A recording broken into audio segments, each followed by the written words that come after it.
जैसे ही आंध्र प्रदेश के मुख्यमंत्री के तौर पर चंद्रबाबू नायडू ने शपथ ली, वैसे ही अब आंध्र प्रदेश पे योगी के स्टाइल में एक्शन शुरू हो गया और इसकी शुरुआत जो हुई है वो तिरुपति बालाजी मंदिर से इसकी शुरुआत की गई है। जो तिरुपति देवस्थानम बोर्ड था वहां पर आरोप यह लगा था कि पिछली यानी जगनमोहन रेड्डी की सरकार ने गैर हिंदू धर्म के लोगों को वहां भर्ती किया और जो देवस्थानम बोर्ड के अध्यक्ष बनाए गए वो मतलब धर्म से क्रिश्चियन समुदाय के आते थे, लेकिन उन्हें वहां देवस्थानम में स्थापित कर दिया गया, एक बड़ी जिम्मेदारी दी गई जिसका भारी विरोध हुआ था। इसके साथ साथ वहां की सरकार ने यह भी फैसला लिया था कि जो मंदिर में चढ़ावा आता है यानी मंदिर की जो संपत्ति है उसका इस्तेमाल सभी धर्मों के लिए किया जाएगा। इस पर भी काफी विवाद हुआ था।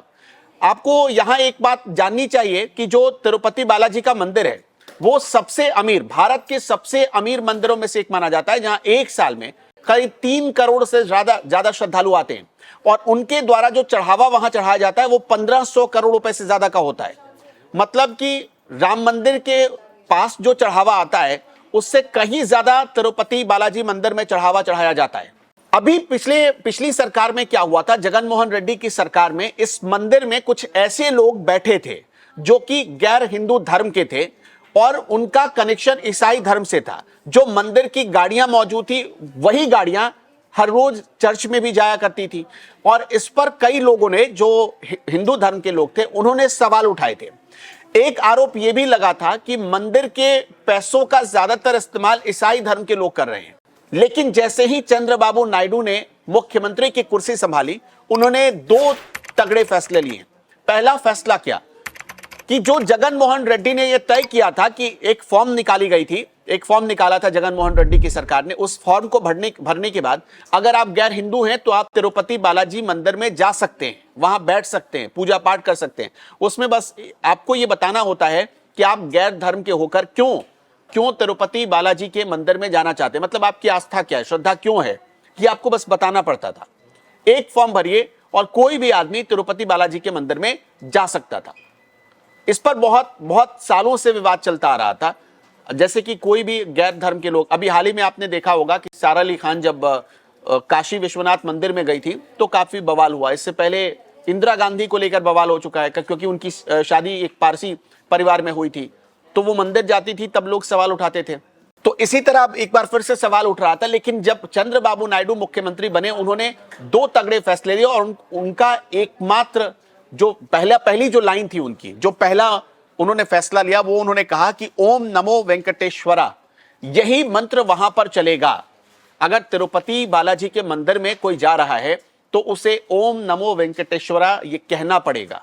और इसके अलावा जो दूसरा फैसला लिया कि जो मंदिर के भीतर, जैसे कि हमने आपको बताया, कुछ गैर हिंदुओं को जगह दे दी गई थी, तो वो मंदिर में बैठकर कन्वर्जन को बढ़ावा दे रहे थे, मतलब कि धर्म परिवर्तन को बढ़ावा दे रहे थे।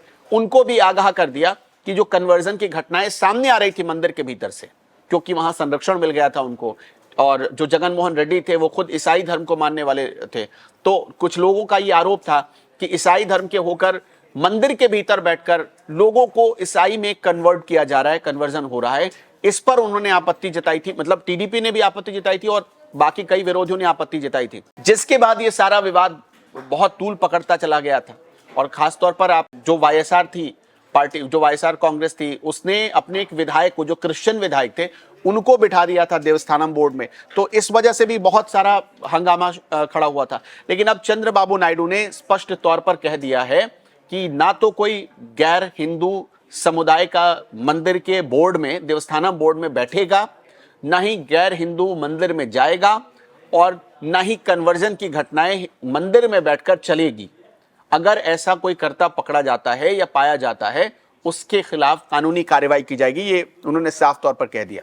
इसके अलावा चूंकि तिरुपति बालाजी मंदिर में जो चढ़ावा आता है वो हमने आपको बताया कि 1500 करोड़ रुपए से ज्यादा होता है, कि इतना बड़ा अमाउंट है। सरकार की उस पर नजर थी, सरकार उस फंड पर अपना अधिकार चाहती थी, लेकिन जो वहां का बोर्ड है वो सरकार के हाथों में उस फंड को नहीं देना चाहता था। इस पर भी चंद्रबाबू नायडू ने भरोसा दिया। हालांकि जितने भी मंदिर ट्रस्ट होते हैं वो तो सरकार का ही उस पर अधिकार होता है, लेकिन यहां पर आरोप ये लग रहे थे कि उस पैसे का इस्तेमाल धर्म विशेष, हिंदुओं के लिए नहीं, धर्म विशेष के लोगों के लिए हो रहा है। उसको रोकने के लिए भी चंद्रबाबू नायडू ने आज कदम उठाए हैं। इसलिए कहा जा रहा है कि उनका ये जो फैसला है वो योगी आदित्यनाथ के स्टाइल में लिया गया फैसला। जैसे कि योगी आदित्यनाथ जब उत्तर प्रदेश में आए थे तो सबसे पहले धर्म परिवर्तन की जो घटनाएं थी उन पर लगाम लगाई गई, जो मंदिरों पर कब्जे थे वो धीरे धीरे खत्म होने लगे, जो अवैध अतिक्रमण था, जो अतिक्रमण था उनको धीरे धीरे खत्म किया गया। जैसे कि कोई मंदिर ट्रस्ट की जमीन है, वहां किसी ने मस्जिद बना दी, मजार खड़ी कर दी, तो इन सब चीजों को हटाया गया।